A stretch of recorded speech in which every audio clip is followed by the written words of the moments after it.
Olá, boa tarde, sejam bem-vindos a mais uma edição de Mercado e Companhia. Vamos aos destaques de hoje, a partir de agora. Previsto para essa semana, anúncio de plano econômico com socorro ao agronegócio é adiado. Vaza áudio do Banco Central com previsão de recuo de até 5% no PIB brasileiro em 2020. Nessa edição, o Rabobank projeta efeitos da retração no mercado de carnes. E mais, o Conselho Nacional de Política Fazendária decide hoje se convênio 100 vai ou não ser prorrogado. E tem ainda a suspensão da cobrança de IOF sobre crédito e a prorrogação de prazo para pagamentos de tributos. Você vai ver também que o dólar acumula alta superior a 30% no ano e a Datagro aponta as vendas antecipadas de soja em patamar recorde. E a boa notícia são as iniciativas como entregas em domicílio, feiras seguras e parcerias de mercados com produtores familiares para dar fôlego ao setor neste momento de crise. Tudo isso e mais agora, o Mercado e Companhia já está no ar. Em matéria divulgada pelo jornal Valor Econômico hoje, com informações de um áudio vazado, o presidente do Banco Central, Roberto Campos Neto, apresentou nesta fala uma previsão de um cenário de recessão para a economia brasileira com projeção de queda de 5,5% no Produto Interno Bruto do Brasil em 2020. Vamos saber como esse cenário de recessão econômica afeta o mercado de carnes. Wagner Yanagisawa, Rabobank Brasil, está conosco para analisar essas informações. Boa tarde, Wagner. Se esta informação do áudio vazado do Banco Central se confirmar e a economia brasileira encolher mais de 5% em 2020, qual é o efeito na demanda no mercado de carnes, hein? Boa tarde, Helen. Boa tarde a todos os amigos. É um prazer estar aqui com vocês. Realmente, o cenário da demanda está impactando realmente bastante no mercado de proteína animal como um todo. A gente vê aí no mercado do boi, pressões fortes de preço nessa semana, basicamente refletindo esse momento de demanda mais apertada, né? E com escalas de abaixo mais curtas, isso com incertezas com relação ao curto prazo, também com relação à demanda, então isso tem pressionado bastante os preços na semana do mercado de boi. A demanda do mercado de boi, a carne bovina, é a mais cara. Você está dizendo que já se retraiu e a demanda de suínos e frangos também? Temos um cenário nesse momento, Wagner? Sim, a proteína de bovina, por ser a mais cara, ela tem impactos maiores, principalmente por conta desse cenário de poder de compra do consumidor ainda no cenário de recuperação, né? Então, a gente vê que a proteína de aves, ela tem um mercado doméstico bastante forte, ela acaba sentindo um pouco menos. E o mercado de suínos, o mercado externo de suínos tem dado bastante demanda, bastante suporte, né? Que estão tirando para a China. A gente tem conseguido aí em janeiro, fevereiro e março manter os patamares do final do ano de exportação do ano passado. Então isso está dando um fôlego maior para a indústria. Para o mercado de bovino também, a suína retornou às compras de maneira bastante forte, né? Isso mostra que a questão do controle do coronavírus lá está ganhando um pouco mais de segurança com relação ao controle. Porém, nosso mercado doméstico ele é muito forte, né? Para as três proteínas em geral. E, sem dúvida, a proteína de carne bovina tem sido a mais prejudicada. É por essa preocupação em relação a um cenário recessivo na economia que a arroba do boi caiu R$ 7,00 em um único dia, base indicador CPE interior de São Paulo de ontem, que a gente acabou de mostrar? Sim, acho que é reflexo de outras crises anteriores. O mercado está bastante reticente com relação à formação de estoques, principalmente, né? Então a gente vê essa demanda já começando desde o elo consumidor, né? Até do atacado e do varejo, também com medo de formação de estoque, estão diminuindo frequências de compra e volumes também. Consequentemente, isso acaba impactando nos frigoríficos e no produtor, né? Demanda de escalas mais curtas, demanda no curto prazo já curta também, então isso tem afetado, já vendo o movimento de alguns frigoríficos já paralisando algumas operações, com o objetivo de reduzir a produção. E o cenário ainda é um pouco apreensivo, é um pouco negativo com relação à demanda, infelizmente. Bom, então são dois cenários que você trouxe para a gente nesse bate-papo inicial. Primeiro, que a economia brasileira dá sinais de fraqueza, preocupação com o futuro, afetam a formação de preço da carne bovina, que é a mais cara, mas ainda há uma sustentação para outras proteínas, como suíno e frango, observado nesses últimos dias. O segundo ponto da sua análise é sobre a exportação, que está firme para o nosso grande cliente, que é a China. Essa é a boa notícia. Aí a gente avança um pouco mais mais, porque 2020 começamos sob um cenário de peste suína africana, como o pano de fundo para sustentar preço mais alto. Nesta semana, a OIE divulgou um último relatório. Peste suína africana, como é que está? Vai continuar sustentando o preço no Brasil? Isso foi o grande ponto de impacto no mercado chinês no ano passado, no mundo inteiro praticamente. Esse ano a PSA acabou sendo um pouco mascarado por conta do coronavírus, né, que tomou dimensões de impacto muito maiores. Mas segundo esse relatório da OIE, a gente está numa tendência de redução aí com relação ao ano passado, porém ela continua ativa, né? Na China, os resultados das medidas do governo com relação ao controle têm sido positivos, então o número de novos casos já tem diminuído bastante. Porém, existe uma preocupação ali no sudoeste da Ásia, ali, com relação ao Vietnã e Filipinas, principalmente. E também acendeu-se uma questão com relação à Europa, né? A Europa tem concentrado alguns casos, principalmente ali na Romênia. Tem a região da Polônia também, que tem uma região de fronteira com a Alemanha, que é um grande player exportador de carne suína. Então é bom, sem dúvida, ficar atento da questão da PSA, que ela ainda não é um problema sanitário que foi completamente resolvido, né? Se ela não é um problema que foi completamente resolvido, eu lembro de um relatório do Rabobank que dizia que a China vai precisar importar um Brasil inteiro de suíno para suprir aquele gap, aquele espaço deixado pelos problemas da peste suína africana nos últimos anos. Esta previsão está mantida? Sim, sem dúvida. A gente já tiveram uma queda no passado de 22% na produção. Esse ano a gente está projetando mais uma queda entre 15% a 20%. Então eles vão demandar mais carne suína para esse ano, né? O Brasil, nesse ponto, está saindo muito bem com relação às exportações, como eu disse. O mês de fevereiro, acho que foi o melhor mês de fevereiro, o mês de março foi o melhor mês de março, entre os meses de março com relação à exportação. Então a China tem um grande papel em cima disso. Com relação ao acumulado de janeiro a março desse ano, com relação ao ano passado, a gente conseguiu mais do que triplicar esse volume, né? Então é um volume bastante considerável. Torcer para manter essa demanda aí durante o resto do ano. Para encerrar, a mensagem para o pecuarista preocupe-se, o pior ainda está por vir ou não, a pecuária vai ser uma das menos impactadas num cenário de recessão mundial? É muito difícil falar, viu, Kelly, porque a gente ainda está, com relação à Europa e à Ásia, a gente está uns passos atrás ainda com relação à evolução do coronavírus. A gente tem que ficar bastante atento aí. Semana que vem a gente vai ter possivelmente uma nova decisão com relação à prorrogação da quarentena. Sem dúvida, se houver outras prorrogações, existe, sem dúvida, a possibilidade de um impacto mais negativo com relação à demanda, né? Principalmente pensando na restrição de consumo em food service. A gente sabe que a carne bovina tem uma participação muito forte nesse canal de vendas. Então, se essa quarentena prorrogar um pouco mais, infelizmente, a gente tem ainda um cenário de demanda um pouco mais negativo para as próximas semanas.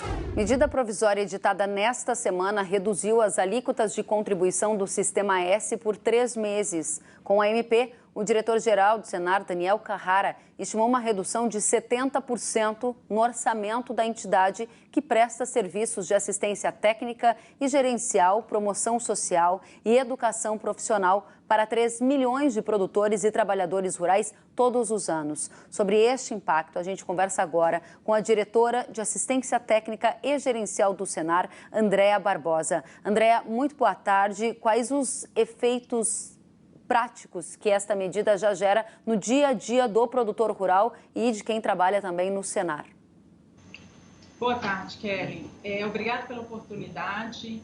No primeiro momento, eu gostaria de dizer que a gente ainda está esperando uma sensibilização do governo com relação a essa medida provisória. Ontem a gente recebeu um grande número de vídeos de produtores rurais de todo o país falando dos trabalhos que a gente realiza, né? O Senar atende por ano mais de 3 milhões de pessoas. A gente tem um trabalho muito diferenciado com assistência técnica gerencial. Estamos aí com mais de 26 mil propriedades hoje em atendimento, mais de 14 mil produtores esperando para iniciar um programa de assistência técnica também. E a gente vê que um corte vai ter um impacto muito negativo para o sistema. Para ter uma ideia, Kelly, no último censo do IBGE de 2017, nós verificamos que apenas aí em torno, de 20% só das propriedades rurais recebe algum tipo de assistência técnica, seja pontual ou contínua. Então, o Senar ocupou esse espaço e tem feito um trabalho com muita propriedade. E os produtores precisam desse atendimento. Esses foram os depoimentos que a gente recebeu no vídeo. Quando a gente viu a medida provisória, a instituição se organizou rapidamente, né, porque já vinha fazendo um trabalho robusto de educação à distância, e aí por meio de plataforma, por meio do WhatsApp e outras ferramentas de educação à distância e de videoconferência, a gente se estruturou para atender o produtor rural, para não deixar esse produtor desassistido. Porque agora, mais do que nunca, levar informação e levar estratégia para o produtor rural vai ser fundamental para ele vencer esse desafio. Sim. A gente Andréa, entende que é muito importante fazer alguma coisa por ele. André, nesse momento, qual é o tamanho do corte nos recursos do Senar e vocês vão precisar demitir pessoas?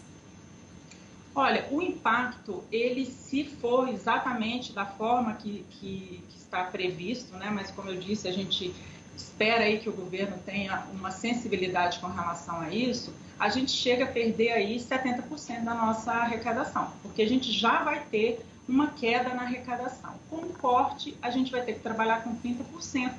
Isso pode gerar, sim, alguma medida mais drástica na instituição, né? E a gente tem um grupo de instrutores e também, né, de técnicos de campo, que a gente chega a quase 10 mil pessoas que precisam do Senar, e esses produtores estão esperando esse atendimento. Então, o impacto é muito grande, é um impacto social muito grande também. Andréa, você fala de tentar reverter, mas na prática a medida já está valendo desde quarta-feira. Abril, o Senar já vai contar com só 30% do orçamento? Se isso realmente se concretizar, a gente vai ter que rever todas as nossas ações, como o diretor-geral já disse ontem em entrevista, a gente vai ter que paralisar as nossas ações para que a gente reveja como que vai ser um planejamento até o final do ano. Bom. Então, vai ser muito drástico para a instituição e para o setor e a sociedade como um todo. Andréa, na sequência da sua entrevista, eu vou conversar com parlamentares que estão se organizando para tentar reverter essa medida. Nesse momento da conversa, eu preciso que você traga para a gente o impacto real. Você já disse que medidas drásticas podem ser tomadas. Com 30% do orçamento estimado, quantas pessoas do Senar podem perder o emprego se essa medida não for revertida? Só para a gente entender o tamanho do problema. Essa é uma análise muito grande que a instituição tem que fazer, um estudo de cenário, mais 30% da arrecadação, a gente pode perder, em torno de 50% dos funcionários ou até mais. Mas a gente espera um posicionamento diferente do governo. Muito bom. Andréa, aqui o meu papel não é pensar no pior cenário, mas fazer as perguntas para que a gente entenda o tamanho do problema e busque também alternativas junto às lideranças políticas para reverter esse cenário diante do trabalho que o Senar faz de auxílio aos produtores rurais, assistência técnica, um trabalho conhecido aqui pelo Canal Rural e pela nossa audiência. Obrigada pelos esclarecimentos. Bom trabalho para você, Andréa. Eu que agradeço. Uma boa tarde para todos. Para você também. Bom, esse é o cenário, a visão de quem está sentindo os efeitos desta medida que cortou o recurso que chega ao Sistema S. Parte do Sistema S é o Senar que você conhece aí na sua região. O que está acontecendo agora? Agora, a Câmara dos Deputados apresentou uma emenda à medida provisória 932 do governo federal, que prevê esse corte, de 50% nos recursos do Sistema S por um período de 3 meses. O autor da emenda é o engenheiro agrônomo e deputado federal Zé Silva, do Solidariedade de Minas Gerais, que fala agora com a gente direto de Belo Horizonte. Deputado, muito boa tarde. Essa emenda já foi apresentada e ela pede que a medida provisória deixe de vigorar. Qual é o pedido que está lá, o que está incluído nesse texto? Bom, boa tarde, é um prazer falar com vocês. A nossa emenda é no sentido de, ao invés do governo cortar os 50% dos recursos do sistema, do Senar, Sescop, SESI, Senai, na verdade são 6 serviços que são impactados, em vez de cortar os 50%, cortar 20%.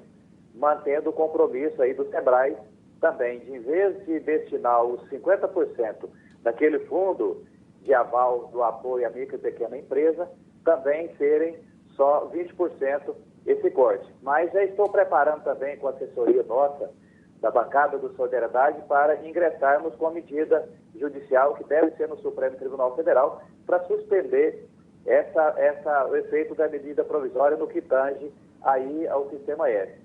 Nós sabemos, eu vi você conversando aí com a Andréa, foram 735 mil agricultores que foram capacitados no ano de 2019. Agora você imagina não só as pessoas que perderão o seu emprego, mas no momento de crise é que os agricultores precisam mais desse apoio da assistência técnica. Deputado, o senhor ouviu a entrevista da Andréia e percebeu na fala dela também o senso de urgência, porque o recurso não vai chegar. Trabalhar com 30% do recurso na vida prática significa cortar gente, demitir.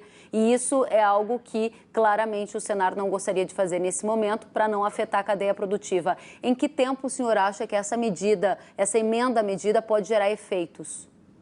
Olha, primeiro, eu acho que é preciso que tenha um consenso, é preciso saber que tem um consenso, inclusive, dos dirigentes da classe do agro brasileiro. Nós sabemos que é preciso desonerar as empresas. Mas o governo vai na contramão porque o Congresso Nacional, nós aprovamos um decreto de calamidade que permite ao governo emitir títulos, fazer qualquer outra alternativa. Então, em vez do governo prestigiar um sistema que vai gerar emprego e gerar renda, e ter essa fonte de recurso de outras fontes, como, por exemplo, ele pode comprar, nós estamos autorizando o Banco Central a emitir moeda, ou seja, não falta dinheiro para o governo. Então, em vez do governo cortar aonde ele precisa anunciar apoio, então ele vai na contramão. Deputado, não ficou claro quando essa emenda que o senhor propôs, a medida provisória, pode gerar efeitos na prática. O senhor pode me trazer o trâmite de Brasília? Em quanto tempo a gente pode esperar essa solução? Sim, é o seguinte, essa é a minha preocupação, por isso que eu pretendo entrar com a medida judicial, porque a emenda, ela só será apreciada quando a medida provisória for colocada em votação, tanto na Câmara como no Senado. E já está valendo, a partir do dia 1º de abril, esses recursos já estão sendo cortados. Então, por isso que, além da emenda, evidentemente deverão ter outras emendas apresentadas por outros parlamentares, é preciso que a medida seja imediata, senão o sistema, como disse aí, os dirigentes do próprio sistema S, terá que cortar pessoas e deixar de orientar também os agricultores nesse momento mais crítico. Ou seja, está muito claro que o senhor está dizendo que a emenda é uma alternativa, mas ela não consegue atender o senso de urgência que este assunto merece. Por isso, o senhor está pensando em ir para a via judicial. Diga para a gente qual é o texto, o que o senhor deve apresentar, quando isso vai ser feito e vai ser ao STF. Por favor, a gente quer entender melhor. Isso, na verdade, a assessoria jurídica nossa, de Solidariedade, está preparando essa medida, que eu não sei qual das medidas que cabe dentro aí, judicialmente, mas eu pretendo apresentar ainda hoje, no final da tarde, essa medida, já que a só emenda minha e de outros parlamentares não vai atender o sistema. Ou seja, o senhor está trazendo algo muito importante para a gente. O senhor acabou de dizer que a sua emenda e de outros parlamentares não vai conseguir conter o problema neste momento. Ou seja, pode ser um cenário bastante desafiador para o agro. Sim, com certeza, muito desafiador. Como eu disse, desde o dia 1º, esses recursos já estão sendo, já cortou os recursos, que a medida provisória, a medida que o presidente da República edita, ela já tem validade. Então, como mesmo mudando o rito das medidas provisórias, por exemplo, o presidente da Câmara, o presidente do Senado, eles podem decidir apreciar rapidamente essa medida provisória, já que ela não precisa passar nas comissões desse decreto de calamidade, mas existem temas muito urgentes. Então, as duas alternativas seriam o presidente da Câmara e do Senado pautar a medida provisória rapidamente ou essa medida judicial que eu já tomei a decisão de entrar, espero que seja ainda hoje, se a nossa equipe técnica der conta de elaborar o documento jurídico, o que for, para apresentar junto ao Supremo. Deputado, eu peço para o senhor que, imediatamente assim que o senhor tiver o texto que vai ser encaminhado ao sistema judiciário, o senhor entre em contato conosco aqui no Canal Rural, porque a gente quer passar essa informação para o nosso público que está ansioso por saber quais são os caminhos e o desdobramento dessa história. A gente está com o nosso jornalismo aqui atento a essa sua posição. Em Santa Catarina, os produtores também encontraram na entrega em domicílio uma alternativa para manter e até aumentar a renda nesse momento. Vamos ver? Meu nome é Ricardo Pilgrim, sou agricultor aqui do município de Joaçaba, Santa Catarina. Produzo hortaliças orgânicas e forneço para a merenda escolar do município, né? O programa conhecido por PENAI. E quando as escolas e as creches suspenderam as aulas, automaticamente veio a preocupação de como seria comercializado toda essa produção. Veio aquele desespero que a gente ia perder toda essa produção e todo o nosso trabalho estaria perdido. Foi aí que a Ipagre, que é uma parceira nossa aí, que sempre nos apoiou, desenvolveu uma propaganda muito bacana em todo o município, toda a região aqui, que ampliou a minha venda direta, as cestas de orgânicos que eu faço entrega a domicílio. De sábado até esse momento, nós estamos na sexta-feira, minhas vendas aumentaram 340%. Eu e a minha mãe trabalhamos aqui sozinhos aqui na propriedade e praticamente não demos mais conta de tanto pedido que chegou para nós. É graças à divulgação através das redes sociais que essa horta está tendo a sua produção totalmente escoada e vendida por um preço justo aos clientes, aos consumidores aqui do nosso município. Sentiu falta de algum conteúdo? Acesse canalrural.com.br.